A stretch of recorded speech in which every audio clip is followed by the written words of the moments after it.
வணக்கம் வள்ளல் மீடியா நேயர்களே, அனைவரும் இந்த காணொலிக்காக தான் காத்திருப்பீங்க அப்படின்னு எனக்கு தெரியும். நம்ம பண காணொலிகள் கூட கீழே பாரியும் நீங்களும் பேசுங்கன்னு சொல்லிட்டு இந்த தலைப்பை பற்றி பேச சொல்லியிருந்தீங்க. இன்னைக்கு புதுசாக பார்த்தீங்கன்னா திருவள்ளுவர் சிலை மட்டும் இருந்தால் போதாது, ஒரு திருக்குறள் சொல்லி ஆரம்பிக்கலாம் அப்படின்னு நினைக்கிறேன். புறங்கூறி பொய்த்துயிர் வாழ்தலின் சாதல் அறங்கூறும் ஆக்கம் தரும். திருக்குறள் 188. நல்ல குறள். திருவள்ளுவர் எப்போ எழுதிட்டாரு? இப்போ எதுக்கு இதை சொல்றீங்க? ட்விட்டர் அப்படியே பண்ணிட்டே போட்டிருக்காத இந்த ட்வீட்ஸ் நிவேதா யாரோ ஒரு பொண்ணு போட்டிருக்காங்க. ஓ, நிவேதா பெத்துராஜ். எங்கே கேள்விப்பட்ட மாதிரி இருக்கு. யாருன்னு யாரா இருந்தா நடிகை துபாயில செட்டில் ஆயிட்டாங்க. Okay okay. அவங்க ஒரு திருக்குறள் போட்டிருக்காங்க. இந்த திருக்குறளுடைய பொருள் என்னங்கிறதையும் நம்ம சொல்லிடுவோம். சரி. அதாவது புறங்கூறுதல்னா பின்னாடி பேசுறது, ஒருத்தவங்கள்ட்ட பின்னாடி பேசி, அதாவது ஒருத்தங்களை பற்றி தவறாக பேசுறது, ஒருத்தங்களை அசிங்கமாக பேசுறது, ஒருத்தங்களை பொய்யா அசிங்கமாக பேசுறது, இப்படிலாம் பேசுறதுக்கு சாவலாம் அப்படின்னு வள்ளுவர் சொல்லியிருக்காரு. ஆனால் அறத்தோடு வாழ்றது தான் சிறப்பு, அதுதான் நன்மை தரும் அப்படிங்கிற மாதிரி அந்த குறளுடைய பொருள். ஸோ போய் சாவு அப்படின்னு சொல்லி வள்ளுவர் சபிக்கிற ஒரு குறளை இவங்க எதுக்கு சம்மந்தம் இல்லாமல் போட்டிருக்காங்க? இந்த சம்பந்தம் இல்லாமல் இந்த பதிவு உதயநிதி ஸ்டாலின் அவர்கள் கைதாகும் போது ஏன் வருது? அதை நம்ம இப்போ எடுத்தோடனே முதல்ல ஆரம்பிக்கிறது ஏன்னு தெரியல. ஆடியன்ஸ்க்கு தான் தெரியும். எப்படி நம்ம டிராமா நடிகர் சஞ்சீவ் இருக்கார்ல, அவர் எதர்ச்சியா போன் எடுத்துட்டு வெளில வரும்போது எதர்ச்சியா கீழே திமுக ஆட்டுப்பாட்டம் பண்ணி எதர்ச்சியா பாத்தீங்களா இல்லையா அந்த வீடியோவை? வீடியோ எடுத்தாப்புல அங்க என்னங்க ரவுண்ட் அப் பைசே இன்னும் யாருக்கு கமெண்ட் கொடுக்குறாப்புல? என்னென்ன காவல்துறை கமெண்ட் கொடுக்குறாரா, இல்ல அங்க இருக்க கேமராமேன்களுக்கு வளைச்சு எடுங்கிறாரா என்னன்னு தெரியல. ஆனா மேல உட்காந்துக்கிட்டு அதுவும் பாத்தீங்களா இப்படி, அதாவது அது என்ன துறை, என்னது நாடகத்துல ஏதோ விஜய்க்கு அடுத்து நீங்க விஜய் மாதிரியே நடிச்சுக்கிட்டு இருக்கீங்க, சின்னத்திரை தளபதி அப்படிங்கிற ஒரு பட்டத்தோட உலா வரீங்களா, அதோட இருக்கணும். விஜய் பண்ற மாதிரியே அங்கேயும் போய் பண்ணிக்கிட்டு செவுத்துல கை வச்சுக்கிட்டு இது என்னது இது? கடைசியில் அந்த வீடியோ எப்படி முடிஞ்சுன்னு பார்த்தவங்களுக்கு தான் தெரியும். எப்படி முடிஞ்சது? கீழே இருக்கவங்க என்ன லேடிஸ் எடுக்கிறீங்க அப்படின்னு திட்ட ஆரம்பிச்சிட்டாங்க. அவர்ல அப்படின்னு இவ்வளவு கலைபரத்துலயும் அப்படி ஒரு சீன் நடந்தது. அப்படியா? விஷயத்துக்குள்ள வந்துருவோம். சரி, ஓகே. ஸோ இது ரெண்டும் இப்போ நடந்த சம்பவத்தில் எக்ஸ்ட்ராவாக ஒட்டிக்கிட்டு வந்த விஷயங்கள் நமக்கு சிரிப்பாக தான் இருந்துச்சு. அதாவது நமக்கு ரொம்ப நாளாக லைஃப்பில் கொஞ்சம் ஒரு மாதிரி சேடான மூமெண்ட்ஸ் இருந்துச்சு.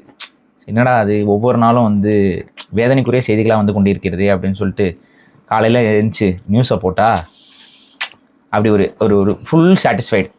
அதாவது முழுமையான ஒரு பிரியாணியை தனியாக உட்காந்து, அதுவும் மட்டன் பீஸ் கொஞ்சம் அதிகமாக இருக்க பிரியாணியை நம்ம அந்த வெங்காய பச்சடி அப்புறம் இதெல்லாம் போட்டு இப்படி சாப்பிடும்போது அது தனியா சாப்பிடும் ஒரு ஃபீல் இருக்கும்ல, ஒரு திருப்தி இருக்கும்ல, ஒரு மன நிறைவு இருக்கும்ல. அதுக்கு கூடவே மட்டன் சுக்கா இருக்குல்ல, மட்டன் சுக்கா, அந்த மட்டன் சுக்கா வச்சு சாப்பிடும்போது இன்னும் கொஞ்சம் மன நிறைவு இருக்கும்ல. அந்த மன நிறைவை விட ஒரு ஹாப்பியான ஒரு மன நிறைவான ஒரு ஃபுல் மீல் சாப்பிட்ட ஒரு திருப்தி எனக்கு ஏற்பட்டுச்சு. அந்த திருப்தி உங்களுக்கும் ஏற்பட்டிருக்கும், பல பேருக்கு, இந்த ஆடியன்ஸாக பார்க்கக்கூடியவங்களுக்கும் ஏற்பட்டிருக்கும். ஸோ அந்த திருப்தியோட தான் நம்ம பேசிகிட்டு இருக்கோம். இப்போ பேசிகிட்டு இருக்கிற நேரத்தில் தஞ்சாவூருக்கு ட்ராவலில் போயிட்டு இருக்காரு. ஸோ இது இந்த வீடியோ நாளைக்கு காலையில் உங்களுக்கு வரும். அதுக்கு நடுவில் என்ன நடக்குங்கிறதே நம்ம சொல்லிடுறோம் இந்த வீடியோவில். ஸோ பேசிக்காக பிரச்சனை எங்கேருந்து ஆரம்பிச்சது அப்படின்னா, காவேரியில் நீர் வேணுங்கிறதுக்காக போராட்டங்கள் தமிழ்நாடு முழுக்க போராட்டம் நடந்து கொண்டிருந்தது உங்களுக்கே தெரியும். எல்லாம் போராட்டம் பண்ணிட்டு இருக்கும்போது அங்கே கர்நாடகத்தில் மழை கொட்டன்று கொட்டியதால் வேற வழி இல்லாமல் கர்நாடகர்கள் திறந்து விட்டாங்க. இல்லைன்னா மூடி இருந்தா அவங்க ஊருக்கு வெள்ளம் வந்துடும், அவங்க ஊருக்கு வெள்ள அபாயம் வரும் அப்படிங்கிற பயத்துல தான் திறந்து விட்டுருக்காங்க ஒழிய தமிழ்நாட்டுக்கு தண்ணி போகணும்னு திறந்து விடல. இதுதான் எதர்ச்சி.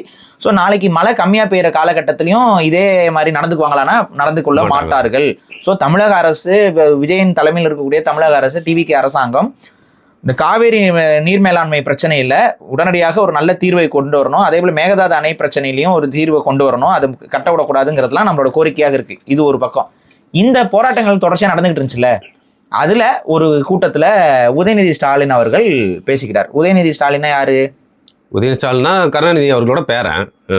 சரி, அப்படி போனா சரி, உதயநிதி ஸ்டாலின் அவர்கள் எதிர்கட்சி தலைவராக இருக்கிறார். ஸோ எதிர்கட்சி தலைவராக இருக்கணும்னா அது ஒரு தலைவராக இருக்கணும்னாவே தகுதி இருக்கணும். இப்போ எதிர்கட்சி தலைவராக இருக்கக்கூடிய உதயநிதிக்கு ஒரு சில தகுதிகள் இருக்கணும். ஸோ அவர் மேடையில் பேசுறாரு. ஆனா உதயநிதி பேசுறாரா இல்ல இந்த சிவாஜி ராவா ஒரு ஆள் இருக்கு, சிவாஜி கிருஷ்ணராவ், ரஜினியோட விடுங்க, எல்லாம் ஒரு மாதிரி எல்லாம் கோர்லேட் ஆகி லிங்க் ஆகுது. ஸோ சிவாஜி கிருஷ்ணமூர்த்தி மாதிரி பேசக்கூடாது இல்லை. ஆனால் இவர் என்ன பண்ணியிருக்காரு, கழக தொண்டர்ல அப்ப அந்த அந்த குண அதிசயம்லாம் வேணும். DNA. அது இல்லாம கருணாநிதி அவருடைய மகனுக்கு பிறந்தவர். ஸோ கருணாநிதி அவருக்கும் அவருடைய மகனுக்கும் அவருடைய பேரனுக்கும் அந்த வம்சத்திலேயே வந்து அந்த அந்த ஜெனட்டிக் டிஎன்ஏஸ் இருக்குல்ல, அது வந்து பாத்தீங்கன்னா பெண்களை இழிவுபடுத்தி பேசுறது, ஆபாசமா பேசுறது, இரட்டை அர்த்தங்களில் பேசுவது, பாவாடை திற, நாடாவை அவள் பாவாடை திற, இந்த மாதிரி கவிதை நயத்துல அசிங்கமா பேசுறது. அசம்பிளியில வந்துட்டு ஜெயலலிதா அவர்கள் மேலே நிற்கிறார்கள், அவர்கள் காலுக்கடியில் அப்படின்னு சொல்லி பேசிட்டு, காலுக்கடியில் என்பது கீழே இருக்கிறார்கள் என்று சொல்றேன். இரட்டை அர்த்தத்தில் புரிந்து கொள்ள வேண்டாம். இப்படிலாம் பேசுவாங்க. ஸ்டாலின் ஏன் இப்படி பேசலன்னா அதுவும் அதுக்கப்புறம் வந்துட்டு அவர்களுக்கு ரத்தம் வந்தது அப்படின்னு சொல்லும் பொழுது, ஆமா, ஒரு பெண்ணுக்கு அடிபட்டு ரத்தம் வருது அப்படின்னு சொல்லும்போது அவருக்கு, உங்களுக்கே தெரியும், பெண்களுக்கு மாதவிடை காலத்தில் வரும். அப்ப அவருக்கு மாதவிடையாக இருக்கும் அப்படின்னு சொல்ற அளவுக்கு தகுதியான ஒரு மரபணு, தகுதியான மரபணு. எனக்கு உண்மையிலேயே கோபம் வன்மம்லாம் யார் மேல தெரியுமா? யார் மேல? ஒரு டிடிஆர் மேல. ஒரு டிடிஆர் மட்டும் ஒழுங்கா வேலையை பார்த்துட்டு இருந்தா எந்த பிரச்சனையும் வந்திருக்காது தமிழ்நாட்டுக்கு. எனக்கு உண்மையிலேயே ஒரு மேல கோவம் யார் தெரியுமா? Train engineer. ஒழுங்கா அந்த தண்டவாளத்துல வந்து ட்ரெயினை ஓட்டி இருந்தா இவ்வளவு பிரச்சனையே வந்திருக்கு. ஒவ்வொரு அரசு அதிகாரிகளும் அவங்களோட கடமையை தவறும் போது ஏற்படக்கூடிய பாதிப்புகளை பாருங்க. ஸோ இந்த மாதிரி ஒரு அதாவது ஒரு மாபெரும் பாரம்பரியம் கொண்ட ஒரு குடும்பத்தில் இருந்து வரக்கூடிய ஒரு மாபெரும் மதிப்புக்குரிய ஒரு இடத்துல இருக்கக்கூடிய எதிர்க்கட்சி தலைவராக இருக்கக்கூடிய உதயநிதி அப்படிங்கிற, உதயநிதி சூரியன் உதைக்குதுல அந்த மாதிரி உதிச்சு வராரு இவரு. யாருக்கு என்ன பேர் பாருங்களேன். ஆமா, அவர் உதயசூரியனை பார்த்து ரொம்ப நாள் ஆகுதுன்னு வேற பேசிக்கிறாங்க. ஸோ உதயநிதி அப்படிங்கிற பேர்ல வந்துட்டு பேசுறாப்புல. என்ன பேசணும்னு ஒரு இது இருக்கு. நீங்க யாரும் இங்க விமர்சனத்துக்கு அப்பாற்பட்டவர் கிடையாது. அதே போல ஒழுக்கம் தவறி ஒருத்தர் இருக்கிறாரு அப்படின்னா அதை கேள்வியும் கேட்கணும், அதுக்கான குற்றத்தையும் வந்து நம்ம வெளிப்படுத்தணும். அதுல எல்லாம் யாருக்குமே மாற்றுக்கிறது கிடையாது. ஆனா அதை எப்படி வெளிப்படுத்தணுங்கிற ஒரு விஷயம் இருக்குல்ல. இவர் வந்து பேசிட்டு இருக்காப்புல, பேசிட்டு இருக்கும்போது ஜென்சி டிஎம்கே அதானே அந்த கூட்டம் தானே சுத்திட்டு இருக்கு, ஜென்சி டிஎம்கேஸ். அவங்களாம் என்ன பண்ணியிருக்காங்க, காவேரி நீரை பத்தி பேசும்பொழுது இங்க கீழே வந்துட்டு த்ரிஷா த்ரிஷா த்ரிஷா த்ரிஷான்னு ஒரு நடிகையோட பேரை கத்துறாங்க. அவனதான் இப்ப தேடிட்டு இருக்காங்க எல்லாரும். அந்த ஜென்சி டிஎம் அவன் தான், அவன் யாரும் தெரியலையா? அந்த கருப்பாம்பூச்சி போராட்டத்துல ஒருத்தர் உட்காந்துருந்தால டிஷர்ட் மாட்டிட்டு வந்து, அந்த கருப்பு டிஷர்ட் போட்டு ஒருத்தர் ஒரு வயசானவர் வந்திருந்தாருல, ஜென்சி ஜூலிக்கு பின்னாடி உட்காந்துருந்தேன். அந்த கேங் தான் போல. அதுல நைட்டு ஜூலியோட சவுண்டு கேட்ட மாதிரி தான் நமக்கு தோணுது. அதெல்லாம் விசாரிக்கப்பட வேண்டும்ங்கிறத நம்ம சொல்றோம். அப்ப என்னன்னா உட்காந்து எல்லாம் என்ன பண்ணாங்க, த்ரிஷான்னு கத்துறாங்க. இதுவே ஒரு அநாகரிகமான, அதை கடந்து போயிருக்கலாம். இவர் ஒரு எதிர்கட்சி தலைவர்ல, இவருக்கு அந்த ஒரு ஸ்டாச்சர் இருக்குல்ல, வந்து பேசக்கூடாது அப்படின்னு அட்லீஸ்ட் கடந்து போயிடலாம், இல்லை சிரிச்சுட்டு ஏதாவது கடந்து போகலாம். ஆனால் இவர் என்ன பண்ணுறாரு, எக்ஸ்ட்ராவா அங்கே ஒரு டபுள் அர்த்தத்தில் ஒரு விஷயத்த சொல்றாரு. அவர் என்ன சொல்றாருங்கிறது நம்ம பேச வேண்டாம். அந்த அந்த உதயநிதியே பேசட்டும். முதலமைச்சர் வாயை திறந்து பேசுறாரா? பேச மாட்டேங்கிறாரு. அவருக்கு இருக்கக்கூடிய ஒரே கவலை என்ன, திமுக மேல என்ன பொய் வழக்கு போடலாம், என்ன பொய் கேஸ் போடலாம், எங்க தண்ணி வருதோ இல்லையோ அங்க தண்ணி வரணும். காவிரி சொன்ன. சோ என்ன பேசியிருக்காருன்னு புரியுது. காவேரியை பத்தி பேசியிருக்காரு. காவேரி பத்தி அப்படிதான் அவர் சொல்றாரு, மாட்டிக்கிட்டாரு அதுலதான். ஸோ அதில் வந்து பார்த்தீங்கன்னா ரொம்ப கேவலமாக எவ்வளோ ஒரு கொச்சையான ஒரு விஷயத்த இன்னைக்கு வந்து நீங்கள் விமர்சனத்திற்கு அப்பாற்பட்டவர் யாரும் இல்லை. ஆனால் என்ன மாதிரி விமர்சிக்கணுங்கிற ஒரு முறைமை இருக்குல்ல, அந்த முறைமையில் வந்து இது ஒரு பெண் என்னதான் இருந்தாலும் ஒரு பெண் சொல்ல முடியாது. நாளைக்கு அவங்க ஒரு மிக முக்கிய கட்சியுடைய தலைவராக கூட வரலாம். கொடிப்படத்தில் அவங்க ஆட்சியை பிடிச்சாங்கல்ல, அந்த மாதிரி அவங்க ஆட்சியை கூட பிடிக்கலாம். புரியுதா? அப்ப இந்த தகுதியெல்லாம் அவங்களுக்கு இருக்கு. இல்லங்க, தண்ணி குடிச்சுக்கிறீங்க, தண்ணி குடிக்கூடாதா? தண்ணியாலதான் இவ்வளவு பிரச்சனை. குடிங்க. தலை சுத்திருச்சு லைட்டா. சொல்லுங்க. சரியா? அப்படி ஒரு தகுதி படைத்த ஒரு பெண்மணியாக இருக்கக்கூடிய த்ரிஷா அவர்களை எப்படி விமர்சிக்கணும்னு ஒரு விஷயம் இல்லையா? அவங்க வராது கலந்து கொள்ளாத கூட்டமா? எத்தனை கூட்டங்களுக்கு வந்து கலந்துருக்காங்க, எத்தனை போராட்டங்களுக்கு வந்து அவங்க கலந்துருக்காங்க. அவங்களுடைய தியாக வரலாறு எடுத்து பாருங்க. எவ்வளோ தியாகங்கள், எவ்வளோ ஒரு விஷயங்கள். அவங்க வந்து இப்போ பதவி இருக்கும்போது வந்து அமர்ந்திருந்தாங்க, கை காட்டினாங்க, அந்த பக்கம் எவனும் கை காட்டலன்னு திரும்பிக்கிட்டாங்க. நடந்ததா இல்லையா? நம்ம வேற ஏதாவது பேசுகிறோமா? அடுத்து வந்து பாத்தீங்கன்னா எப்பவுமே வந்துட்டு ம். முதலமைச்சருக்கு கொடுக்க வேண்டிய பாதுகாப்போட தான் அவங்களும் வராங்க போறாங்க. ஒரு மிக முக்கியமான நடிகர் யாருன்னு உங்களுக்கு தெரியும், அஜித் குமார். ம். அவருடைய அப்பாவுடைய இறப்பு அங்க முதல்வர் சந்திக்க போகிறார். முதல்வர் கூடவே வர அளவுக்கு மிக முக்கியமான தகுதி படைத்தவர்களாக இருக்கிறாங்க. யார் இருக்கிறா? இந்த நடிகை த்ரிஷா அவர்கள் இருக்கிறாங்க. அவங்க 2 பேரும் நண்பர்கள். அந்த நட்பை களங்கப்படுத்தும் விதமாக அந்த அவர்களுக்குள்ள இருக்கக்கூடிய அந்த ஒரு உன்னதமான உயர்வான அந்த ஒரு பெருமை மிகு அந்த பண்பாடு மிகு அந்த ஒழுக்க மிகு அந்த நட்பை வந்து கேள்வி கேட்கலாமா? நம்ம எவ்வளோ தவறு, எவ்வளோ ஒரு தப்பான ஒரு விஷயம் அது. கேள்வி கேட்கலாம், தப்பு கிடையாது. ஆனால் எப்படி கேட்கணும்னு இருக்குது. இப்போ நம்ம எவ்வளோ மரியாதையாக பேசிகிட்டு இருக்கோங்க, எவ்வளோ மரியாதையாக, எவ்வளோ நிதானமாக, எவ்வளோ உண்மையை நம்ம சொல்லிட்டு இருக்கிறோம். உண்மை தானே. இப்போ நம்ம சொன்னது எல்லாமே ஏதாவது பொய்யா? உண்மையை தானே பேசுகிறோம். கண்ணால் கண்டது. அதான் புறம் பேசக்கூடாது. உண்மையை மட்டும் இப்படி கரெக்டாக பேசினா நிவேதா பெத்ராஜ் மாதிரியானவங்களாம் கோச்சிக்க மாட்டாங்க. இப்போதான் அந்த குரல் எனக்கு புரியுதுங்க. புரியுதா? அறத்தோட பேசணும். இப்போ நம்ம ஏதாவது தப்பாக பேசியிருக்கோமா? இவ்வளோ நேரம் பேசியிருக்கோம், சொல்லிட்டோம்ல, புரியுறவங்களுக்கு புரிஞ்சிருக்கும்ல, திருந்துறவங்க திருந்தணும்ல. நான் எதிர்பார்ப்பது என்னன்னா, த்ரிஷா அவர்கள் அரசியலுக்கு வர வேண்டும். நான் இப்போ சொல்கிறேன், அவங்க வரணும். அவர்கள் வந்தால் தான் டிவிகே ஆட்சியை நம்மளால எதிர்க்க முடியும். புரியுதா? வரட்டும், அவங்க வந்தால் தான் டிவிகேங்கிற இந்த சாம்ராஜ்யம் வந்து ஓட்டை உடசலாக மாறும். அதனாலேயே என்னை பொறுத்த வரைக்கும் த்ரிஷா அவர்கள் அதிகாரத்துக்கு வரணும். அவங்க ஒரு எம்எல்ஏ கேண்டிடேட்டை சீக்கிரம் இந்த இடைத்தேர்தலே நிப்பாட்டினீங்கன்னா நமக்கு ஹாப்பி. காத்துட்டு இருக்கேன் நானு. நீங்க எங்க கொலவரியில காத்துட்டு இருக்கீங்க? யாரோ காத்துட்டு இருக்காங்க, நானும் காத்துட்டு இருக்கேன். அதை பத்தி 4 வீடியோ போடுங்க. இலவு காத்துக்கிளி தான் கடைசி வரைக்கும். இலவு காத்துக்கிளியே காத்துக்கிட்டே கிடங்க. ஐயோ, போட்டி யாருக்குன்னு தெரியாமையே இப்போ நடுவில் பூந்து ஏன் காமெடி பண்ணிட்டு இருக்கீங்க? சரி விடுங்க. ஸோ இப்போ பேசிக்காக என்னன்னா, த்ரிஷா அவர்கள் வரட்டுமே, அவங்க ஒரு தொகுதியில் நிற்கட்டுமே, அவங்க எம்எல்ஏ ஆகட்டுமே, ஒரு அமைச்சராக மாறட்டுமே, இவர் வந்து போகட்டுமே, பிரைம் மினிஸ்டரா போகட்டுமே, இவங்க தமிழகத்தோட முதல்வராக ஏன் என்ன தகுதி இல்லைங்க? ஏங்க குந்தவை நாச்சியாரா நடிச்சாங்களா இல்லையா? என்ன இதோட தகுதி என்ன வருது? குந்தவை நாச்சியாராவே நடிச்சிருக்காங்க, வேற என்ன தகுதி வேணும்? இப்ப இந்த கருப்பு படத்துல என்ன நடிச்சிருந்தாங்க? ஒரு அட்வொகேட்டா நடிச்சிருக்காங்க. என்ன தகுதி வேணும் உங்களுக்கு?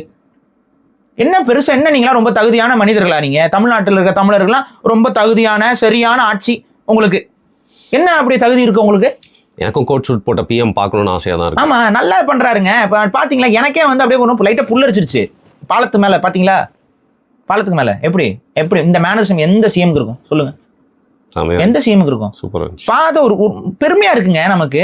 ஏன்னா நார்த் மீடியாஸ்ல எல்லாம் வந்து பாத்தீங்கன்னா அழகான சிஎம், ஸ்டைலான சிஎம், அப்படியே வந்து கேமரால ட்ரோன் ஷாட்ல அழக பாருங்க, சிஎமோட அழக பாருங்க. பாருங்க, கூவத்துல கப்பலை விடுறாரு, திட்டத்தை திறந்து வச்சுட்டாருங்கறாங்க. எங்களுக்கே தெரியாதடா. இல்ல அதெல்லாம் வந்து நம்ம வந்து நடக்கிற விஷயங்களையே பேசுறதுக்கு நமக்கு வாய் வரல தமிழ்நாட்டில் இருக்கவங்களுக்கு. ஆனா வட இந்தியர்கள் நம்ம புகழணும். ஏன்னா நடக்க போற விஷயங்கள் அவங்க சொல்றாங்க. நிலாவை பார்த்து ஒரு பாட்டி வந்து வடை சுட்டுட்டு இருக்கிறாங்க அப்படிங்கிற கதையை வந்து ஒரு பொண்ணுகிட்ட ஒரு வீட்டில் தமிழ்நாட்டில் இருக்கக்கூடிய ஒரு அம்மா வந்து சொல்லி கொடுக்குறாங்களாம். அப்போ நிலாவில் வடை சுடுற பாட்டியை நான் பார்த்தே தீரணும்னு அந்த குழந்தை கெஞ்சிச்சான். உடனே தமிழக முதல்வர் விஜய் அவர்கள் வந்து நிலாவுக்கு ஒரு பாலம் கட்டிட்டாருன்னு சொல்லி ஒரு வீடியோ போடுறாங்க. தளபதி விஜய் அப்படின்னு சொல்லிட்டு அவன் சொல்றான், தளபதி விஜய் நிலவுக்கு பாலம் போட்டாரு அப்படிங்கிறான். பாருங்க, நாளைக்கு என்ன நடக்காதா? ஏங்க, நீல் ஆம்ஸ்ட்ராங் போய் நிலவுல கால் எடுத்து வைக்கும் பொழுது நாளைக்கு விஜய் அவர்கள் நிலவுக்கு பாலம் கட்ட மாட்டாரா? கொஞ்சம் கூட டிவிகே செய்யற ஒரு நல்ல விஷயத்த கூட பாராட்டுறதுக்கு உங்களுக்கு மனசு இல்லைங்க. என்ன மனுஷங்களா இருக்கோம் நம்ம தமிழ் சமூகத்துக்கு? ஏன் இப்படி? பாராட்டுங்க, வரவேறுங்க. நல்ல நல்ல நடிகைகள், பயங்கரமா நடிச்சவங்க, சமூகத்துல பலரால மதிக்கப்பட்டவங்க, அதாவது அவங்கள பொறுத்த வரைக்கும் தான் சம்பாரிச்சது தனக்கு மட்டும் வச்சுக்கிற ஒரு பண்பு கிடையாதுங்க அவங்களுக்கு. அவங்க எல்லாரையும் கூப்பிட்டு, அவங்களோட நண்பர்கள் எல்லாம் கூப்பிட்டு ஒன்னாக அமர்ந்து கூட்டம் கூட்டமா அமர்ந்து அவங்களுக்கு விருப்பப்படக்கூடிய பானங்கள்லாம், அதாவது வந்து கரும்புச்சாறு, மூலிகை சாறு, பதநீர் சாறு, புரியுதா? இந்த மாதிரி அப்புறம் சித்த மருத்துவத்தில் இருக்கக்கூடிய அந்த மூலிகை சாறு, இவைகள் எல்லாத்தையும் வந்து பகிர்ந்து கொடுத்து அவங்க அந்த அளவுக்கு வந்து உயர்ந்த எண்ணம் கொண்டவர்கள்ங்க. ஒரு அவ்வளோ அரவணைக்கக்கூடிய அந்த சினிமா துறையை அரவணைச்சு கொண்டு போகக்கூடிய ஒரு ஒரு பண்பு கொண்ட ஒரு நடிகைங்க. நாளைக்கு வரட்டுங்க தமிழகத்துக்கு முதலமைச்சரா த்ரிஷா வரதுல என்னங்க பிரச்சனை உங்களுக்குலாம்? உதயநாவை திடீர்னு தாண்டி கூட்டு போயிட்டு இருக்காங்க, கண்டுக்கவே மாட்டீங்க. போட்டும் சொல்லணும்ல, ஸோ இங்க பிரச்சனை என்னன்னா, த்ரிஷா அவர்கள் அரசியலுக்கு வர்றதுக்கு எவனுக்கும் முடியல. இவ்வளவு தகுதி படைத்த த்ரிஷா அவர்களை நாளைக்கு விஜய் அவர்கள் கொண்டு வந்து ஆட்சியில உட்கார வைக்கட்டும்ங்கிறேன் நானு. அதுக்கப்புறம் ஜாலியா நம்ம அரசியல் பண்ணலாங்க. அப்பதான் நமக்கு ஒரு ஹோப் கிடைக்கும். ஸோ என்னை பொறுத்த வரைக்கும் என்னன்னா, விரைவாக வேகமாக முடிந்தால் நாளைக்கு ஒரு நல்ல செய்தி, அல்ல நாளைக்கு ஒரு நல்ல செய்தி, த்ரிஷா அவர்கள் அரசியலில் இறங்கிடணும். சீக்கிரம் இறக்குங்க. We are waiting. ஸோ அது நடந்தா தமிழ்நாட்டுக்கு நன்மை நான் பார்க்குறேன். நீங்க என்ன நினைக்கிறீங்க? ராகவா லாரன்ஸ் வரவே மாட்டாரா? ராகவா லாரன்ஸ் விட்டுருங்க, அவர் வரமாட்டாப்புல. த்ரிஷா வராங்க, வந்தா நமக்கு நன்மை. சரி, இவ்வளவுதான் விஷயம். வரட்டும், உரிமையின் வரும் வரை காத்திருக்குமாம் கொக்கு. இதுதான் வந்து தமிழர்களுடைய வாழ்வியல். வரட்டும், அதுக்கப்புறம் த்ரிஷா அவர்களுடைய அரசியலை பார்த்து, அவர்கள் நடந்து கொள்வதை பார்த்து, அப்புறம் ஒட்டுமொத்த தமிழ் சமூகத்திற்கும் ஒரு புரிதல் என்பது ஏற்படும். அதுக்கு முன்னாடி வந்து வட இந்தியர்கள்லாம் வந்து டிவிகேக்கு கன்வெர்ட் ஆயிருப்பாங்க. சரியா? ஸோ இதுதான் இருக்கிற சினேரியோ. சரி, இது பிரச்சனைகள் இருக்கு. இந்த மாதிரி நாகரிகமா விமர்சிக்கிறதுக்கு தெரியாதா எதிர்கட்சி தலைவருக்கு? இதுதான் கேள்வி. நாகரிகமா விமர்சிக்க தெரியாதா? எவ்வளோ நாகரிகமா, எவ்வளோ பக்குவமா அவங்களுடைய கேரக்டர் எல்லாத்தையும் உயர்த்தி சொல்லி நம்ம ஒரு விமர்சனத்தை முன்வைக்கிறோம். இந்த மாதிரி விமர்சனத்தை முன்வைக்கணும்ல. அதை விட்டுப்புட்டு ரொம்ப அருவருக்க தன்மையில் ஒரு கொச்சையான வார்த்தைகளை, எவ்வளோ கஷ்டமா இருக்கு தமிழ்நாட்டுக்கு. எனக்கு என்ன ரொம்ப கஷ்டமா இருக்குன்னா, இது முதல்வர் விஜய் அவர்களுக்கு எவ்வளோ நெருக்கடியை ஏற்படுத்தியிருக்கும் யோசிச்சு பாருங்க. ஒரு பொண்ணை காப்பாற்றணும், ஆனா தன்னுடைய மனைவியை வைத்து தவறாக பேசும்போதும் கூட அவர் இந்த அளவுக்கு கோவப்படலை. தன்னுடைய மனைவி, கட்டின மனைவி, தனக்காக 2 பிள்ளைகளை பெற்றுக் கொடுத்த மனைவி, அவங்கள கொச்சைப்படுத்தி பேசி கொண்டு இருக்கிற காலகட்டத்தில் கூட அவர் கையில் அதிகாரம் இல்லை. நடவடிக்கை இன்னைக்கு அதிகாரம் இருக்கு, அன்னைக்கு பேசினவன்லாம் ஜாலியா போயிட்டு இருக்கான். ஆனா தன்னோட நண்பர் ஒருத்தங்க, அதுவும் குறிப்பா ஒரு பெண்மணி, அவங்கள பத்தி தவறா பேசினோடனே அவர் நடவடிக்கை எடுக்காம அவரால் இருக்க முடியலைங்க. மனைவி, கட்டின மனைவியை தப்பா பேசும்போது பொறுத்து கொண்டிருந்த விஜய் அவர்கள் தனது நண்பராக இருக்கக்கூடிய த்ரிஷா அவர்களை இப்படி கொச்சையாக பேசும்போது அவரால் பொறுத்துக்க முடியலைங்க. அவருடைய நிலைமையை கொஞ்சம் யோசிச்சு பாருங்க. எவ்வளவு கஷ்டத்துலையும் எவ்வளவு வேதனையும் இருந்திருப்பார். அவர் அண்ணனோட மனசை புரிஞ்சுக்கணும். அந்த அண்ணனோட மனசை புரிஞ்சுதானே டிவிகேல எல்லாம் அத்தனை பெண்கள் நம்ம அண்ணன் அப்படின்னு சொல்லி எவ்வளவு பாசமா, சிலர்லாம் அண்ணனை கடந்து, அண்ணனை எப்படின்னா அண்ணனா பார்க்கணும், ஆனா அண்ணனை கடந்தும் பார்க்குற காணொலிகள்லாம் நம்ம பார்த்துட்டு இருக்கோம்ல. அவ்வளோ அன்பு பொழிந்து கொண்டிருக்கக்கூடிய இந்த புண்ணியவதிகள் வாழக்கூடிய இந்த மண்ணில் இருந்துக்கிட்டு நம்ம ஒரு புண்ணியவதியை போய் இப்படி தப்பா பேசலாமா? போராட்டம் பண்ணாங்க. அதான், அதனால வந்து கோவம் வந்துருச்சு. எல்லாருக்கும் கோவம் வந்து என்ன பண்ணியிருக்காங்கன்னா, எப்படி இப்படி ஒரு தப்பா ஒரு அசிங்கமா பேசலாம் அப்படின்னு சொல்லிட்டு போய் எல்லா பக்கமும் கம்ப்ளைண்ட் பண்ணியிருக்காங்க. ஸோ அந்த கம்ப்ளைண்ட்டுக்கு ஆக்ஷன் நடவடிக்கை எடுக்கும்போது எவ்வளோ பெரிய கொம்பா இருந்தா என்ன? தமிழ்நாட்டில் நீங்கள் இப்போ சங்கீதா அவங்க வந்து லண்டனில் இருக்காங்க. சங்கீதா அவங்க தமிழச்சியாவே இருந்தாலும் அவங்க லண்டனில் இருக்காங்க. ஸோ அவங்க தமிழ்நாட்டு பெண்ணாக கன்சிடர் செய்யப்பட மாட்டாங்க. இதில் லாஜிக் நீங்கள் புரிஞ்சுக்க மாட்டேங்கிறீங்க. நம்ம எல்லாத்தையும் எடுத்து வந்து இந்த டிவிகே கவர்மெண்ட்டுக்காக நம்ம எடுத்து சொல்லி ஆலோசனை பேச வேண்டியதாக இருக்கு. இப்போ இதுக்காக நமக்கு எவ்வளோ பேர் நம்ம ரூட் மாஃபியாலாம் வந்து பார்த்தீங்கன்னா சொல்லுங்க, பரிசலன் நீங்கள் போய் பேசுங்க பரிசலன், பாருங்க அண்ணன் மேலே எல்லாம் அவதூறு பரப்புறாங்க பரிசலன், நாங்கள் ரூட்டு, நீங்களும் அந்த ரூட்டில் தான் இருக்கீங்க, வாங்க பரிசலன் பேசுங்க, பரிசலன் போய் பேசுங்க, அண்ணனுக்காக பேசுங்க அப்படின்னு நான் சொல்றாங்க. அதனால தான் இதெல்லாம் பேசிட்டு இருக்கோம் நான். ஸோ பேசிக்காக ரூட்லாம் வந்து இதுக்காக தானே நம்ம கூட சேர்ந்து பேசிட்டு இருக்காங்க. எப்படியாவது வந்துட்டு அண்ணனுக்காக பேசுங்க பரிசலன் அப்படின்னு நம்ம தான் பேசிட்டு இருக்கோம். அண்ணனுக்காக தான் பேசுறோம். எங்க அண்ணனுக்கு யாரு, நாங்கள் பேசாமல் வேற யார் பேசுவா? ஸோ எவ்வளோ கஷ்டம் பாருங்க. ஒவ்வொரு சங்கீதா அவர்களுக்கு வந்து தப்பா பேசும்போது நடவடிக்கை எடுக்கல, நீங்க த்ரிஷா அவர்களை பற்றி யாரோ ஒருத்தங்க பேசினாங்கன்னா நடவடிக்கை எடுக்கிறீங்கன்னா, சங்கீதா அவர்கள் லண்டன்ல இருக்கிறார், த்ரிஷா அவர்கள் தமிழ்நாட்டில் இருக்காரு. எங்க அண்ணன் விஜய் யார், எந்த நாட்டுக்கு முதல்வர்? லண்டனுக்கா முதல்வர்? நாளைக்கு ஆகலாம், நாளைக்கு உலகத்துக்கு கூட அவர் முதலமைச்சர் ஆகலாம். அதுக்கான வாய்ப்புகள் இருக்கு. முதல்ல இந்தியாவுக்கு நம்ம பிரைம் மினிஸ்டரா மாறுவோம், அதுக்கப்புறம் உலகத்தை நோக்கி நகருவோம். உலகத்துக்கு போகும்போது அப்புறம் லண்டன் ஹெட் குவார்டர்ஸ் அதெல்லாம் அப்புறம் பார்த்துக்கலாம். அது என்ன மிஞ்சி போனால் எலிசபெத் ராணி அந்த ஃபேமிலி ஏதாவது வந்து பிரச்சனை பண்ணோம், அசால்ட்டை தட்டி விட்டு போகிறதுக்கு எத்தனை நிமிஷம் ஆகும்? என்ன நீங்கள் இவ்வளோ வருஷமா ஆட்சி செஞ்சு நீங்கள் பெரிய ஆளா? தட்டி விட்டு போவார் எங்கள் அண்ணன். நீங்கள் லண்டனுக்கு போயிட்டீங்க? ஏங்க லண்டனில் தானே இருக்காங்க சங்கீதா அவர்கள். அதை சொல்கிறேன், சங்கீதா அவர்கள் லண்டனில் இருக்கனால தான் நடவடிக்கை எடுக்கல. த்ரிஷா அவர்கள் தமிழ்நாட்டில் இருக்கிறார், நடவடிக்கை உடனே வருது. எவ்வளோ பெரிய கொம்பனா இருந்தாலும் நடவடிக்கை எடுப்பாருங்க அண்ணன். இவ்வளோதான் விஷயம். நீங்கள் இப்போ கேட்பீங்க, திடீர்னு கேட்பீங்க, டிவிகேல கட்சிக்காரன் அந்த பொண்ணை கைப்பிடிச்சு தான் அந்த பிரச்சனை பண்ணான்னு அந்த 4 பொண்ணுங்களாம் அழுதுட்டு இருக்காங்க அப்படின்னா டிவிகே கட்சிக்காரன் அப்படி பண்ணுவாங்களா? அந்த மினிஸ்டர் பேசினாங்களே அவங்க அப்படி பண்ணுவாங்களா? அப்படிலாம் பண்ண மாட்டாங்க. அது ஜட்டியோட உட்காருக்கு. அது வந்து ஒரு ஏஸ்தட்டிக் சென்ஸ்ல பேசுனதுங்க. ஜட்டியோட உட்காருக்குன்னு என்னங்க, ஒரு ஆண் வந்து ஒரு ஜட்டியோட உட்காராருன்னா அது ஒரு ஏஸ்தட்டிக் சென்ஸுங்க. அதுல கலையா பாருங்க. நீங்க ஏன் கலவரமா பாக்குறீங்க? கலை குழந்தைய மருந்து கொடுத்து பாக்குறது ஒரு பேரண்டல் கேரா பார்க்கணும். மாத்திரை நசுக்கிறதுலாம் ஒரு பேரண்டல் கேருங்க. நீங்க அது வந்து செல்போன்ல நசுக்கிறது அப்படின்னா செல்போன்ல எனக்கு உலகமே இருக்கு. செல்போன்ல நீங்க வந்து செல்போன்ல வந்து பாத்தீங்கன்னா டாக்டர்ஸ்லாம் வந்து பிரிஸ்கிரிப்ஷன்லாம் கொடுக்க ஆரம்பிச்சிட்டாங்க. டாக்டர் பிரிஸ்கிரிப்ஷனே செல்போன்ல கொடுக்கும்போது மாத்திரை நசுக்க கூடாதா? இந்த மாதிரி 1000 விளக்கங்கள் எங்களால் அடுக்க முடியுங்க. நீங்க எங்க சைடு இருக்க நியாயத்தை நீங்க பார்க்க மாட்டேங்கிறீங்கன்னா பாருங்களேன். இந்த பாலியல் குற்றம் தெரிஞ்சிச்சுன்னு ஒரு எம்எல்ஏ கிட்ட வந்தா எதுக்கு கோர்ட்டுக்கு வேலை? எவ்வளவு கேசஸ் நம்மளே முடிச்சு. ஆமா, இப்ப நீங்க இந்த கருப்பு படம் பாத்தீங்களா? அதுல கருப்பு சாமி தான் முடிச்சு கொடுத்தாரு. கோர்ட் ஜட்ஜா முடிச்சு கொடுத்தாரு. அண்ணன் சாமிங்க, எங்க அண்ணன் சாமி, புரிச்சுக்கோங்க.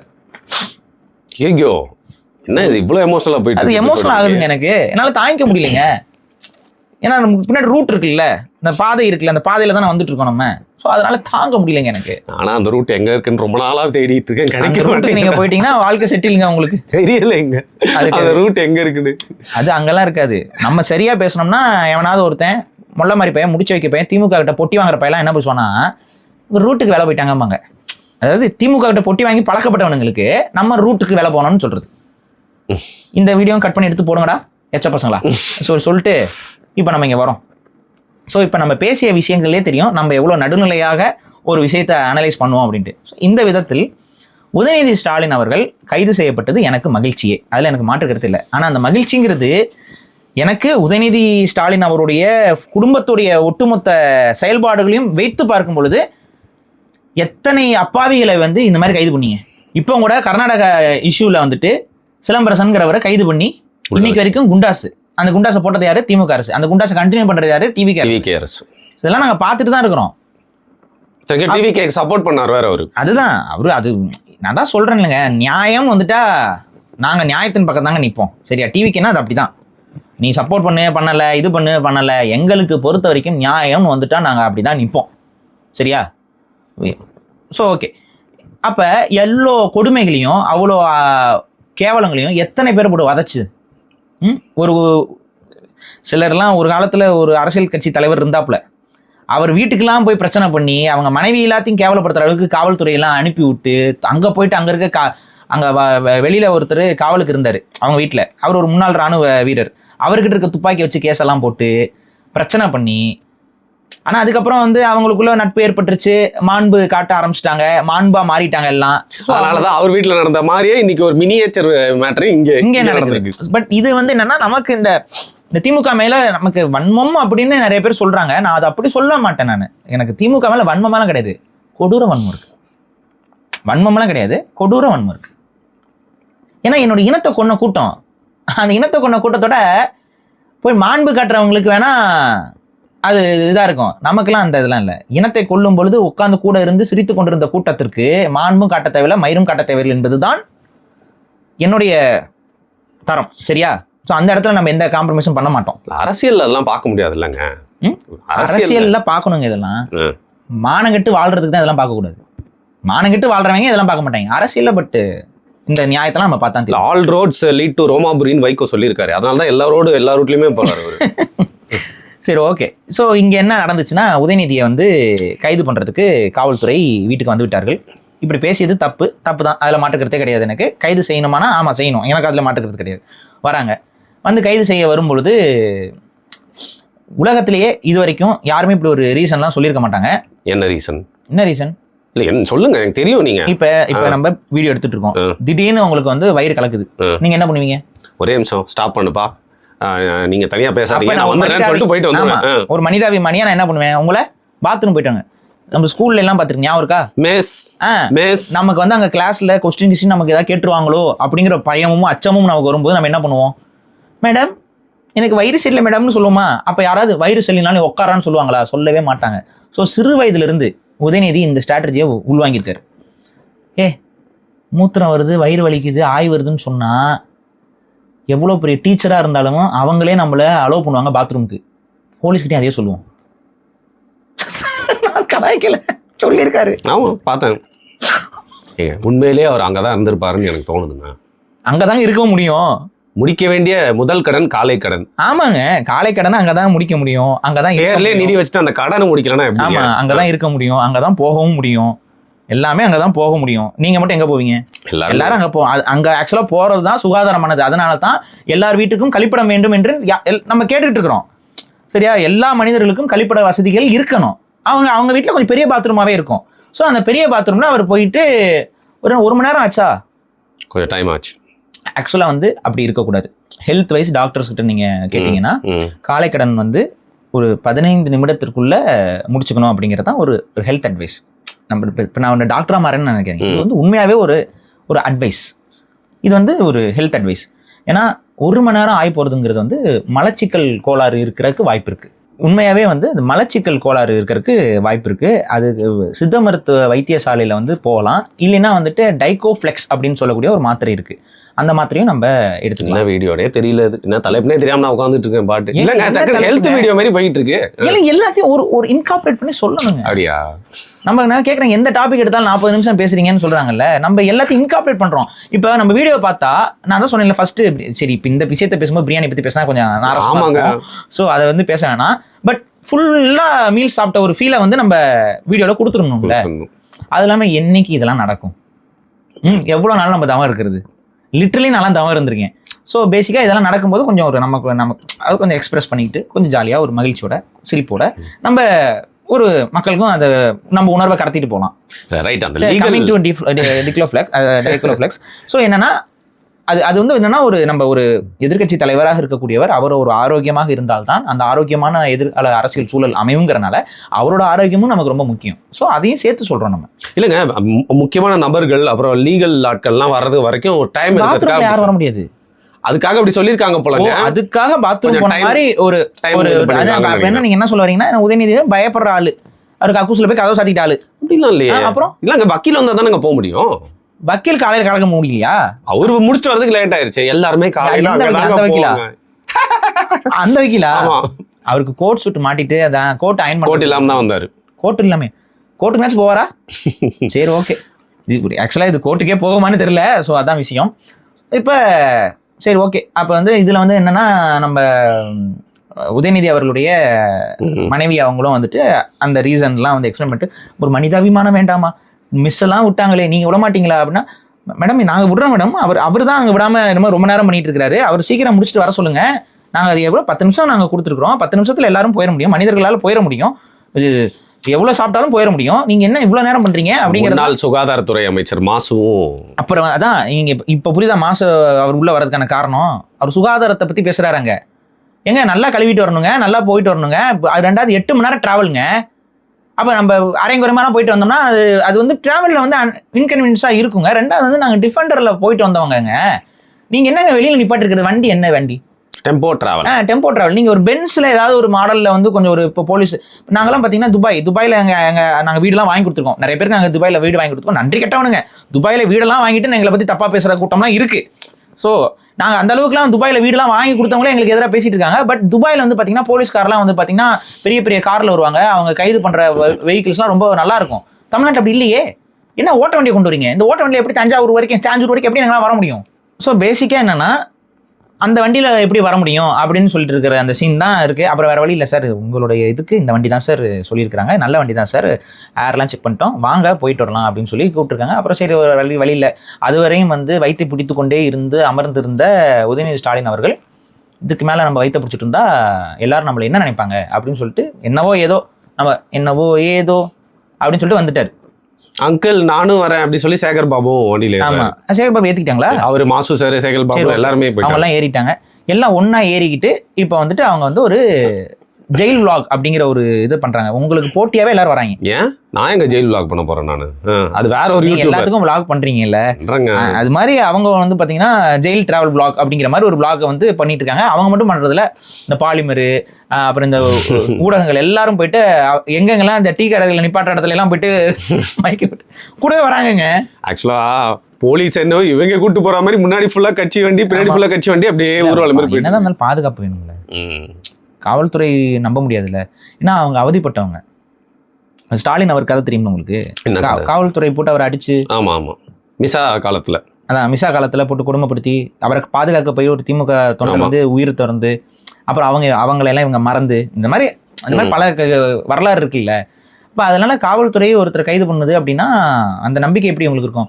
அது மட்டும் இல்லாமல் திமுக ஆட்சி காலகட்டத்தில் காவல்துறை வச்சு இவங்க கைது பண்ணவங்களெல்லாம் என்ன பண்ணாங்க?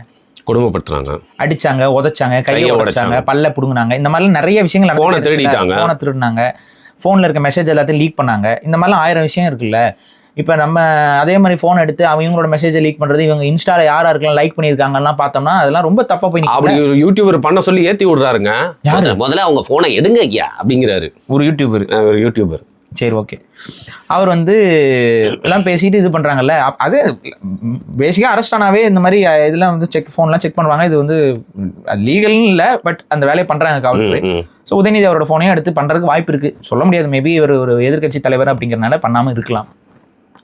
அப்போ இவங்களை கூப்பிட்டு போகிறாங்க, இது பண்ணுறாங்க. இது எல்லாத்தையும் வந்து ஊடகம் இப்போ வரைக்கும் நம்ம பேசிட்டு இருக்க வரைக்கும் அதுதான் செய்தியாக வந்துட்டு இருக்கு. டீ கடைக்காக நிப்பாட்டி இருக்கிறார்கள், அங்கே வந்து ஒரு பேட்டி எடுக்கிறோம் அப்படின்னு சொல்லிட்டு போய் மைக்க நீட்டுறாங்க.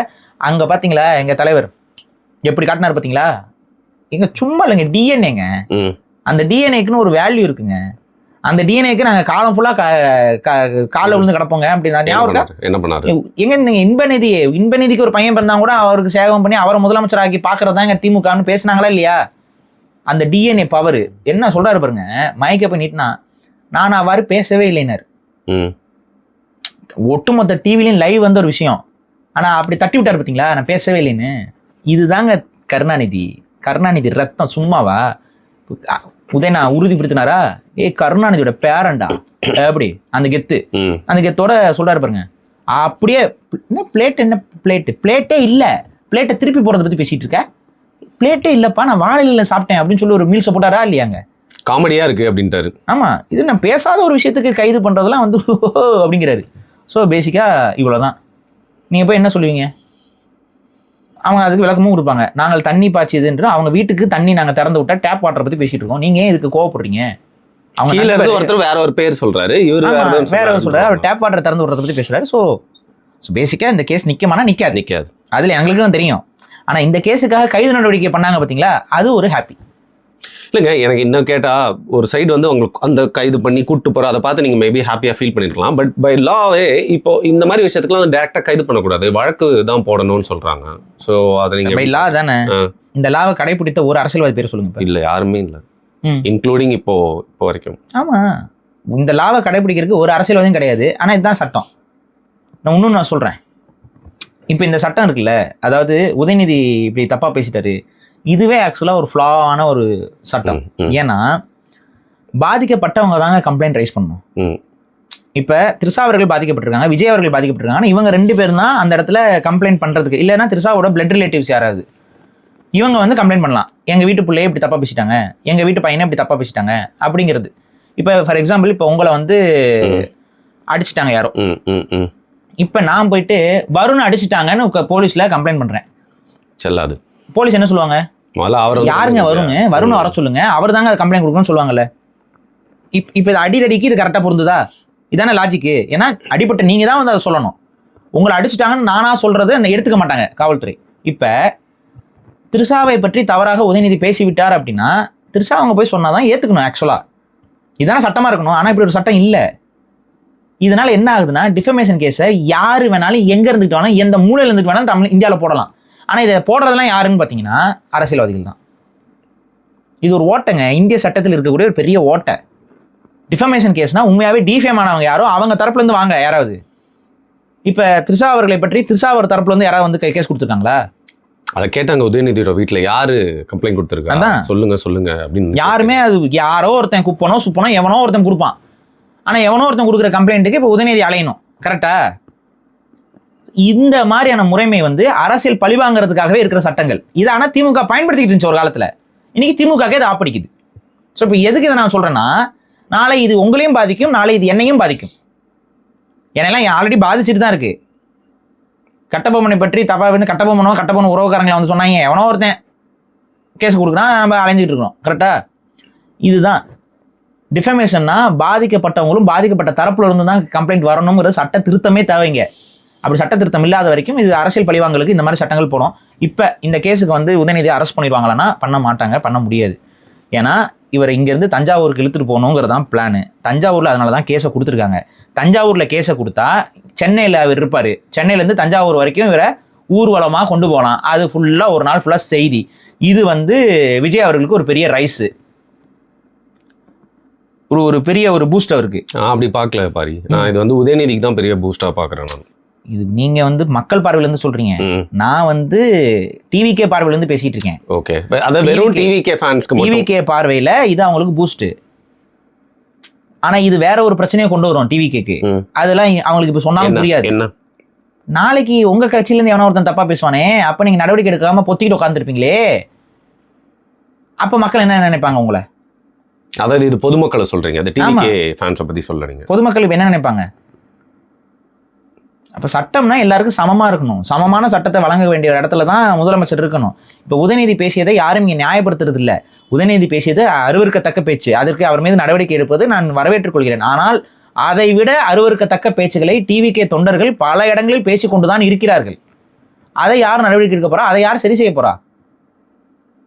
இந்த கேள்வி இருக்குல்ல. இதுக்கு யார் பதில் எடுப்பா? யார் பதில் கொடுப்பா?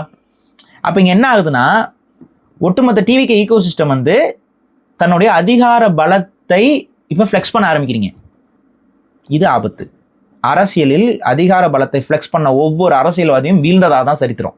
அது யாரா இருந்தாலும் விஜயவா இருக்கட்டும், மன்னர்களே நபராக இருக்கட்டும், நீங்க உங்க அதிகார பலத்தை அப்படி அப்படின்னீங்கன்னா உடையும். அது என்னைக்குனாலும் ஒரு நாள் உடையும். அது என்னை பொறுத்த வரைக்கும் அது திமுகவால் உடைக்கப்படக்கூடாது. திமுக வந்து உங்களுக்கு மாற்றுன்னு சொல்லி வந்துடக்கூடாதுங்கிறது எனக்கு. ஏன்னா திமுக ஒளிகிறது எனக்கு சந்தோஷம். திமுகவை நீங்கள் எவ்வளோ டார்ச்சர் பண்ணாலும் அதில் சந்தோஷம் தான் படுவீங்க. ஏன்னா நீங்கள் திமுகவை செய்கிற டார்ச்சரை விட திமுக செய்த டார்ச்சரை ஒவ்வொரு தினமும் பார்த்து வேதனைப்பட்ட கூட்டத்திலேருந்து வரோம். தமிழ் தேசிய கூட்டத்திலேருந்து நாங்கள் வரோம். ஸோ தமிழ் தேசியத்திற்கு திமுக செய்த துரோகங்கள், திமுக செய்த அட்டூழியங்கள்லாம் சொல்லி மாளாது. எத்தனை தமிழ் தேசியவாதிகளோட வாழ்க்கையை நாசம் பண்ணியிருக்காங்க தெரியுமா திமுக? அதனால எங்களுக்கு திமுகவை நீங்கள் போட்டு அடிக்கிறதுல பிரச்சனை இல்லை. பட் இந்த ஃப்ளெக்ஸிங் வந்து இந்த மாதிரி இந்த அதிகார மமதையில் இருப்பது என்பது காலத்துக்கும் சரியாக இருக்காது. விஜய் அவர்களுக்கு இது ஒரு பெரிய பின்னடைவாகவும் மாறும். ஸோ இப்போ வழக்கறிஞர் என்ன சொல்லியிருக்காருன்னா, அரசாங்க வழக்கறிஞர் நீதி கிட்டே ஏன் கைது பண்ணீங்கன்னு கேட்டோம். நாங்கள் கைது பண்ணல, நாங்கள் விசாரணைக்காக தான் கூப்பிட்டோம், விசாரணைக்கு ஒத்துழைக்கல, அதனால கூப்பிட்டு வந்துட்டோம் அப்படின்னு. பேசிக்காக என்னன்னா, விசாரணைக்கு தஞ்சாவூருக்கு கூட்டிகிட்டு வராங்க, சமன் கொடுக்கணும். சமன் முன்னாடி கொடுக்கப்பட்டுச்சா? ஸோ இந்த இடத்துல காவல்துறை என்ன பண்ணியிருக்காங்க? பேசிக்காக இது அதிகார துஷ்பிரயோகம் தான். இதெல்லாம் யாரும் இங்கே மாற்ற முடியாது. திமுக நடக்கிறதுனால நமக்கு சந்தோஷமா இருக்கு. நாளைக்கு இது நமக்கும் நடக்கும், வி நோ. பட் நம்ம we are ready to face it. அது அவ்வளோதான் நம்ம சொல்கிறோம். நம்ம அதை ஃபேஸ் பண்ணி தான் தீரணும், அதை பார்த்துக்கலாம். ஸ்டேஷன் பெயிலில் வந்து ரிலீஸ் பண்ணுங்க அப்படின்னு சொல்லி. இல்லைங்க, இது வந்து அரெஸ்டே பண்ண முடியாதுங்க. நான் தான் சொல்கிறேன்ல, எதிர்கட்சி தலைவருங்க. இப்போ நீங்கள் எதிர்கட்சி தலைவர் நீங்கள் வந்து ரிமாண்ட் எடுக்கிறீங்கன்னா அந்த அளவுக்கு ஒரு கிரீவியன்ஸ் கிரைம் ஆயிடுது, கொலையாது. ஒரு பெரிய ஒரு கற்பழிப்பு, ஒரு கொலை, ஒரு பெரிய அளவுக்கு ஒரு பிரச்சனை அப்படிங்கும்போது சட்ட ஒழுங்கு பிரச்சனை எல்லாம் கடந்து இவரை கைது பண்ணுவாங்க. இது வந்து அவர் பேசும்பொழுது இரட்டை அர்த்தத்தில் பேசியிருக்கிறார். இதுக்கு வழக்கு நடக்கும், கேஸ் நடக்கும், வாய்தாக்கு போகணும், ஆதாரங்கள் கொடுக்கணும், பேசணும், மாற்றி அவங்க கேஸ் நடத்துவாங்க. பட் இதுக்கு வந்து ரிமாண்ட் பண்ணுறது வாய்ப்பு இல்லை. ஸோ ரிமாண்ட் பண்ணுறது வாய்ப்பு இல்லைங்கிறது நல்லாவே தெரியும். ஸோ ரிமாண்ட் தான் பண்ணணும்னா இவங்க என்னைக்கு பண்ணிப்பாங்கன்னா வெள்ளிக்கிழமை கைது பண்ணியிருப்பாங்க. இது ஒரு ரொம்ப கிளாசிக்கான ஸ்ட்ராட்டஜி. வெள்ளிக்கிழமை கைது பண்ணால் 2 நாளைக்கு கோர்ட் இருக்காது. ஸோ ஆட்டோமேட்டிக்காக 2 நாளைக்கு ஜெயிலில் வச்சிடலாம். ஸோ இப்படி தான் வந்து அரசியல்வாதிகளாம் அடுத்த நாள் ஃபர்ஸ்ட் ஹியரிங்ல பெயில் கிடச்சிடும். இது பெயில் கிடச்சிரும். ரெண்டாவது, இவங்க மேலே போடப்பட்ட வழக்குகளுடைய ஸ்தாரங்களும் இருக்குல்ல. என்ன இது பொதுமக்களோட அமைதிக்கு குந்தளிக்கிற அளவுக்குலாம் போட்டிருக்கீங்க. இதுக்கும் திரிஷாவுக்கும் சம்மந்தமே இல்லையா? பொதுமக்களுக்கும் திரிஷாவுக்கும் என்ன சம்பந்தம்? ஆனால் வழக்கு போடணும்னா பெயிலெலாம் டக்குன்னு கிடைக்க முடியாத மாதிரி கொஞ்சம் எக்ஸ்ட்ரா ஆடிங்ஸு. பட் இது நிற்காது, இந்த கேஸ் நிற்காது பெருசா. இவங்க உடனே வந்து முன்ஜாமீனும், இவர் அங்கே தஞ்சாவூருக்கு இப்போ போயிட்டு இருக்காருல்ல, தஞ்சாவூர் போகிறதுக்கு முன்னாடி முன்ஜாமீனும் இஷ்யூ பண்ணுறதுக்கு வாய்ப்பு இருக்குது. மோஸ்ட்லி அது நடக்கும். முன்ஜாமீன் வாங்கிடுவாங்க. முன்ஜாமீன் வாங்கிட்டாங்கன்னா ஆட்டோமேட்டிக்காக கைது பண்ண முடியாது. அங்கே போயிட்டு இவங்க விசாரணைங்கிற பேரில் விசாரிச்சுட்டு அங்கேருந்து டிஃபெண்டரில் திரும்ப ரிட்டர்ன் வரணும். இல்லை ஊர்வலம் வருவாங்க, எல்லாருமே சொல்லி வரவே இருப்பாங்க. இதான் நடக்கும். நாளைக்கு இந்த வீடியோ வரும்போது இது மேபி நடக்க ஆரம்பிச்சிருக்கும். அந்த வெற்றி ப்ரொசஷன் மாதிரி அவங்க அப்படி வருவாங்க. இது என்ன அரசியல் இங்கே திரும்ப உறுதிப்படுத்துதுன்னு பார்த்தீங்கன்னா, விஜய் அவர்கள் தனக்கான எதிரியாக மிக தெளிவாக திமுகவை முன்வைக்கிறார். ஸோ திமுக வெர்சஸ் டிவிகேன்னு இருக்கும் பொழுது டிஎம்கே வந்து அவருக்கு ஈஸியான ஒரு ஆப்போனன்ட். ஏன் ஈஸியான ஆப்போனன்ட்னா, டிஎம்கேனால விஜயை எந்த ஒரு இடத்துலையுமே குற்றம் குறை சொல்ல முடியாது. புரியுதா? ஊழல் நடந்தவங்க கூட திமுகனால வாய் திறக்க முடியாது. 4 விரல் அவங்கள நோக்கி நீட்டும். ஏதாவது பெண் சார்ந்த விஷயத்துல ஏதாவது அவங்க கட்சிக்காரெல்லாம் தப்பு பண்ணனா எல்லாரும் நீ பண்ணும்போது என்னடா பண்ணிட்டு இருந்தேன்னு சொல்லி. ஸோ ஆட்டோமேட்டிக்கா என்ன ஆகுனா இது வந்து ஒரு ஹெல்த்தியான பாலிடிக்ஸா இருக்குமானா எனக்கு, ஏன்னா நீங்க யாரோட போட்டி போடணும்? நீங்க ஒரு நல்லவரோட போட்டி போட்டு இவனை விட நான் நல்லவன்னு காட்டிக்கிறதுக்கு முயற்சி பண்ணீங்கன்னா அது கரெக்ட். அந்த போட்டி வந்து ஆரோக்கியமா இருக்கும். அந்த போட்டினால மக்களுக்கு நல்லது நடக்கும். ஆனா டிஎம்கேவா டிவிகேவாங்கிற போட்டியை தொடர்ந்துன்னா இவன் கேடு கெட்டவன், நான் கெட்டவன், அவன் கேடு கெட்டவன், அவன் கேடு கெட்டவன், எப்படியோ போயிட்டு இருக்கும். எப்போ வந்து அப்பாவை காணும்னு அவர் சொன்னாரோ, எப்போ வந்து புருஷனை காணும் செயல்படுத்துறாங்க இவர் சொன்னாரோ, அன்னைக்கே வந்து ஒரு தமிழ்நாடு பாலிடிக்ஸோட ஒரு லோ அது. இப்போ இது அதை விட லோ. இப்போ நேஷனல் லெவல்ல வந்துட்டு திருசா வீட்டுக்கு இது அப்படி போயிட்டு இருக்குது. போட்டு ஒருத்தன் ஒரு ஆங்கர் வேணும்னு எக்ஸ்பிளைன் பண்றான், என்ன மத்தவங்கலாம் வந்து தப்பா பேசுறாங்கன்னு கடந்து போயிட்டாங்க. அவன் ஒருத்த மட்டும் உட்காந்து இப்படி சொல்லியிருக்காங்க, அப்படி சொல்லியிருக்காங்க, அதை சொல்லியிருக்காங்க, இங்கிலீஷ்ல டிரான்ஸ்லேட்லாம் அப்படி சொல்லிட்டு இருக்காங்க. டேய் மானை கப்பல் ஏறுது. இது காவிரி பிரச்சனைக்கு அவன் கர்நாடகாக்காரன் என்ன நினைப்பான்? காரி துப்புவான், சொல்ல முடியாது, துப்பிட்டுப்பான் நேரம். ஏற்கனவே வர வேணான்னு வேற சொல்லிட்டாங்க. ஸோ பேசிக்காக என்ன நடக்கும்னா இது வந்து ஒரு ஆரோக்கியமான அரசியலாக இல்லை. விஜய் அவர்கள் வந்து தயவு செஞ்சு அரசியலை ஃப்ளெக்ஸ் பண்ணாதீங்க. நீங்கள் வந்து ஃப்ளெக்ஸ் பண்ண ஆரம்பிச்சிங்கன்னா அது உங்களுக்கு பெரிய சரிவை தான் ஏற்படுத்தும், நன்மை தராது. இரண்டாவது, இந்த திரிஷா மாதிரியான நடிகைகளுடைய அரசியல் வருகை என்பதும் உங்களுக்கு ஒரு பெரிய சரிவை தான் கொடுக்கும். இதுதான் விஷயம். இது உங்களுக்கு தெரியாமல் இருக்குதா, தெரிஞ்சிருக்கா, இல்லை என்ன கான்செப்ட்னு எனக்கு புரியல. ஆக்சுவலாக இதை நீங்கள் கடந்து போயிருக்கணும். கடந்து போனால் என்ன தெரியுமா இருக்கும்? எல்லாருமே திட்ட ஆரம்பிச்சிட்டாங்க உதயநிதி, எல்லா தரப்புல இருந்துமே. அவங்களுக்கு தான் அது பெரிய ஒரு அதுதான் ஆக்சுவலாக இது கரெக்டாக பண்ணியிருக்கணும்னா அவங்க பேசுறதை கடந்து போயிருக்கணும். இல்லைன்னா ஏதாவது சென்டிமெண்டலாக எதாவது பண்ணியிருக்கணும். பாருங்க, வந்துட்டு ஒரு நண்பர், அவங்க நண்பருங்கிறவங்கள கூட இது பண்ணாமல் அசிங்கமாக பேசிட்டு இருக்காங்களேன்னு சொல்லிட்டு ஏதாவது ஒரு மீட்டிங்கில் வந்து பேசிட்டு போயிருந்தீங்கன்னா அது பிரச்சனையே இருந்திருக்காது. இது உதயநிதிக்கு ஆல்ரெடி நெகட்டிவ் ஆயிடுச்சு. ஆனால் உதயநிதிக்கு நெகட்டிவ் ஆனதில் இன்னும் நெகட்டிவ் பண்ணுறேங்கிற பேரில் நீங்கள் கைது நடவடிக்கைக்கு கொண்டு போகிறீங்க. கைது நடவடிக்கை வரைக்கும் கொண்டு போனது எனக்கு திமுக ஹேட்டருக்கு சந்தோஷம் தான். ஒரு நாள் we are happy, ஒரு நாள் சந்தோஷம். ஆனால் இந்த ஒரு நாள் சந்தோஷம் எனக்கும் நிலைக்காது, உங்களுக்கும் நிலைக்காது. ஏன்னா இப்போ அடிபட்ட பாம்பு என்ன பண்ணும்? ஜென்ம பகை. இது ஜென்ம பகையாக மாறும். ஆல்ரெடி அவங்க அப்பாவை தோக்கடிச்சிட்டிங்கிறதுனால எந்த எல்லைக்கும் திமுக இறங்குறதுக்கு தயாராக இருந்தது நம்ம எல்லாருக்கும் தெரியும். கண்டிப்பாக விஜய் அவர்களுக்கும் தெரியும், டிவிகேக்கும் தெரியும். இப்போ டைரெக்டாக உதயநிதி நீங்கள் அடிச்சிருக்கிறதுனால இப்போ உதயநிதிக்கு ஒரு பெரிய நல்லது பண்ணிட்டு இருக்கீங்க. நீங்கள் உதயநிதியை ஒட்டுமொத்த டிஎம்கே உடைய மையப்புள்ளியாக மாற்றிட்டீங்க. இப்போ இனிமேல் உட்கட்சி பூசல் லொட்டுலோஸ்க்கு எதுவுமே அவங்களுக்குள்ள இருக்காது. ஏன்னா உதயநிதி தாங்க, பாருங்க, உதயநிதி வாழ்கவேன்றாங்களே, அவ்வளோதான், உதயநிதி தான் நீ அப்படிங்கிற கான்செப்ட் வந்துட்டாங்க. உங்க பையன் வேற கட்டிலாம் பிடிச்சி அனுப்புறாரு, இது ஒரு ஜென்ம பகை அப்படிங்கிற மாதிரி ஆரம்பிச்சிருச்சுங்க. ஸோ ஆட்டோமேட்டிக்காக என்ன ஆகுனா நம்ம திரும்ப classical DMK versus ADMK era, எப்படி ஜெயலலிதா இருந்த காலகட்டத்தில் கலைஞருக்கும் ஜெயலலிதாவுக்கும் நடந்த நிகழ்வுகள், இது எப்படி வந்து ஜெயலலிதாவுக்கும் ப்ளஸ் பாயிண்டாக இருந்துச்சு, கலைஞர் கருணாநிதிக்கும் ப்ளஸ் பாயிண்டாக இருந்துச்சு, நெகட்டிவாக யாருக்கு இருந்துச்சு? தமிழக மக்களுக்கு மட்டும்தான். இவங்க 2 பேரும் அட்டுழியம் தான் பண்ணாங்க. 2 பேருமே நல்ல தலைவர்கள்லாம் கிடையாது, 2 பேருமே அட்டுழியம் பண்ணவங்க தான். ஆனால் இந்த 2 அட்டுழியத்தையும் பொறுத்துக்கிற அளவுக்கு மாறி மாறி அட்டுழியம் பண்ணிட்டு இருந்தாங்க. தமிழக மக்களுக்கு இவங்க விட்டா அவங்க விட்டா இவங்க. இப்போ அதே ஸ்ட்ராட்டஜி தான் ஏடிஎம்கே பிளேஸில் விஜய் அவர்கள் டிவிகே வந்துடுது, டிஎம்கே அதே பிளேஸில் இருக்கும். DMK versus TVK, DMK versus டிவிகேன்னு சொல்லிட்டு மக்களுக்கு உண்மையாகவே நலன் பேசக்கூடிய அரசியல் எல்லாம் கிடப்புக்கு போயிடும். இப்போவே எவ்வளோ இஷ்யூஸ் இந்த ஒரு நாள் ஃபுல்லாக இந்த செய்தினால போயிடுச்சு தெரியுமா? ஆமாம், அதான் இதுதான் என்னுடைய பாயிண்ட்டு. கைது நடவடிக்கைங்கிறது எனக்கு தனிப்பட்ட ரீதியில் மகிழ்ச்சியை கொடுத்தாலும் அந்த மகிழ்ச்சி எனக்கும் ரொம்ப நாளைக்கு நிலைக்க போகிறதில்ல, உங்களுக்கும் ரொம்ப நாளைக்கு நிலைக்க போகிறதில்ல. திமுகவுக்கு ஒரு விதத்தில் இது நன்மையாகவும் மாறி இருக்க வாய்ப்பு உண்டு. திமுக தொண்டர்களுக்கு ஒரு வெறியை ஏற்றி விடுற வேலையாகவும் இருந்திருக்கும். சம்பாத்தியம் மட்டும் போதும்ட்டு அப்படியே சுற்றிக்கிட்டு இருந்தானுங்க அவனுங்க. இப்போ அவங்களை வந்து போட்டு இன்னும் கொஞ்சம் வெறியை ஏற்றி விட்டு சர்வைவல் மோடுக்கு கொண்டு போயிருக்கீங்க. இப்போ அவங்களோட சர்வைவல் அட்டாக்ஸ் வந்து ரொம்ப பெரிய சிக்கலாக தான் இருக்கும். அதுவும் டிஎம்கே வந்து அதில் ரொம்பவே நல்லா கைது இருந்தவர்கள். திமுக மாதிரியான ஒரு ஸ்ட்ராங்கான எதிர்கட்சி உலகத்தில் எதுவும் கிடையாது, உலகத்திலே எதுவும் கிடையாது. அந்த அளவுக்கு எதிர்கட்சியாக இருக்கும்போது திமுக வந்து பயங்கரமாக வேலை பார்க்கும். இப்போவே அவங்க ஆரம்பிச்சிட்டாங்க, இப்போவே எல்லா சமூக ஆர்வலரும் வெளியே வந்துட்டாங்க, பார்த்தீங்களா? இல்லை, இப்போ நேற்று வரைக்கும் எப்படின்னா திமுகவுக்கு எதிர்கட்சி வேலை பண்ணுறதுக்கான எந்த ஒரு மேட்டருமே ஒரு பாயிண்டே இல்லாமல் இருந்துச்சு. அப்படி இருந்தாங்க கூப்பில். இப்போ இதன் மூலியமாக இதை வந்து இப்போ வரும். இதை ஆக்சுவலாக வந்துட்டு பொறுத்துட்டு கடந்து போயிருக்கணும். Bad move. இது பொறுத்துட்டு கடந்து போயிருந்தீங்க அப்படின்னா அது ஆல்ரெடி நெகட்டிவ் ஆயிடுச்சு அவங்களுக்கு. அதோடு இருக்கும். நீங்கள் இன்னும் கொஞ்சம் அதில் ஒரு கடைசியாக ஒரு ஆணி அடித்த மாதிரி ஏதாவது ஒரு பஞ்சு கொடுத்துட்டு போயிருந்தீங்கன்னா அது வேற.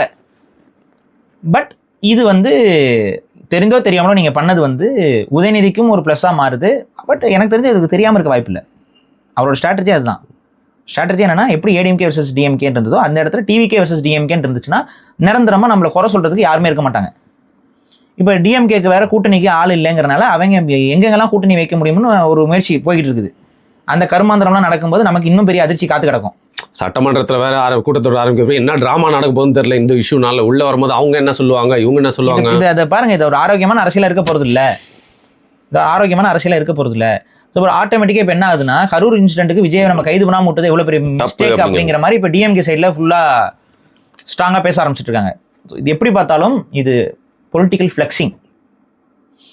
புரியுதா? இந்த பொலிட்டிக்கல் ஃப்ளெக்ஸிங் மக்களுக்கு நல்லதில்லை. இது இன்னைக்கு பார்க்க என்டர்டைன்மெண்ட்டாக இருக்கும், பட் நத்திங் குட். மக்களுக்கு நன்மை இல்லை, அதில் எனக்கு மாற்றுக்கிறது இல்லை. இது மக்களுக்கு எந்த நன்மையும் இல்லை. இது வந்து ஒரு ஹேட்டர் பாலிடிக்ஸ்க்கு தான் வழிவகுக்க போகுது. பட் வழக்கு பதிவு பண்ண வரைக்கும் கரெக்ட். வழக்கு பதிவு பண்ணீங்களே அது வரைக்கும் கரெக்ட். அதுக்கு சமன் ஏதாவது அனுப்பியிருந்தீங்கன்னா அதுவும் கரெக்ட். பட் காலையில் நடந்த ட்ராமா, அப்புறம் உங்கள் நண்பர் போயிட்டு இந்த ஃபோட்டோ எடுத்தது, வீடியோ எடுத்தது, அதுக்கப்புறம் தஞ்சாவூர் வரைக்கும் வண்டியில் இழுத்துட்டு போகிறது, இதெல்லாம் தப்பு. சரி, சரியான முறையான ஆலோசகர்களை கூட வைத்துக் கொள்ளுங்கள். எதை செய்யணும் எதை செய்யக்கூடாதுங்கிறத பிரித்து பார்க்குற தன்மை இல்லாத சால்ரா அடிப்பவர்கள் கூட இருந்தாங்க அப்படின்னா அது வந்து உங்களுடைய டிஃபீட்டுக்கு காரணமாக அமையும். நடுநிலைத்தன்மையோடு நின்று இதை செய்யலாம் இதை செய்ய வேணாங்கிற மாதிரி ஆலோசகர் யாராவது இருந்தாங்கன்னா, என்றைக்குமே உங்களுக்கு விருப்பப்பட்டதை சொல்கிறவன் நல்ல ஆலோசகர் கிடையாது. என்றைக்குமே உங்களை சாட்டிஸ்ஃபை பண்ணுற கருத்துக்களை சொல்லிட்டு இருக்கானா அவன் நல்ல ஆலோசகர் கிடையாது. ஒருத்தன் சொல்கிற கருத்து உங்களுக்கு சில நேரங்களில் சாட்டிஸ்ஃபை ஆகாமல் இருக்குதுன்னா அவனை ஆலோசகராக வச்சுக்கோங்க. உங்களை நல்லா வழி நடத்துவாப்புல. கண்டிப்பாக வந்து விஜய் அவர்கள் எல்லாமே நீங்களே சிந்திச்சு வழி நடத்தணும். அது அரசாங்கம் எந்த ஒரு அரசும் அப்படி இயங்காது. அதனால சால்ரா அடிப்பவர்களை புறந்தள்ளி விடுங்க. அதிகார பலம் உங்களுக்கு கிட்ட இருக்குது. அந்த அதிகாரத்தை ஃப்ளெக்ஸ் பண்ணாதீங்கிறத நம்ம சொல்கிறோம். நன்றி பாரு. நன்றி.